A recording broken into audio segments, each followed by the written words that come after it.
மீனராசி அன்பர்களுக்கு இப்போ 6ஆம் வீட்ல கேது போய் உட்காந்து ஃபண்டாஸ்டிக்கா இருக்காரு. ஸோ அப்போ விநாயகரனுடைய வழிபாடு ரொம்ப ரொம்ப ரொம்ப முக்கியம். வீட்ல விநாயகர் இல்லாத வீடு எதுவுமே கிடையாது. ஸோ விநாயகர் அகவல் காலையில எழுந்திரிச்ச உடனே நீங்க போடுங்க. அதே மாரி அருகம்புல் உங்க பக்கத்திலேயே இருக்கிற மாரி நீங்க பார்த்துக்கோங்க. ஃபார் எக்ஸாம்பிள் நீங்க ஆஃபீஸ் போறதுக்கு முன்னாடி ஒரு பிட்டு அருகம்புல் எடுத்து பாக்கெட்ல போட்டுட்டு போறது, ஆஃபீஸ்ல வீட்ல எல்லாம் அருகம்புல் வைக்கிறது, வெற்றிலை நம்ம பழைய முறையில நீங்க போடுறது. இந்த மாரி குட்டி குட்டி விஷயங்கள் நீங்க பண்ணாலே ஆட்டோமேட்டிக்கா உங்களுடைய கான்சன்ட்ரேஷன் கீனா இருக்கும். அதே மாரி திருஷ்டிகள் இப்ப நெறைய வரதுக்கு உண்டான வாய்ப்புகள் இருக்கு.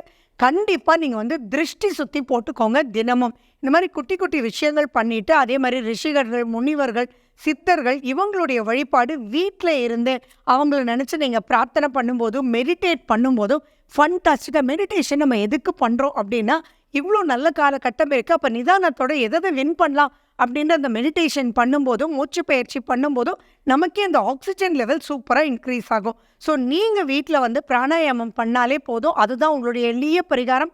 அனைத்து விஷயமும் ஃபண்டாஸ்டிக்கா ஜெயிச்சுக்கலாம்.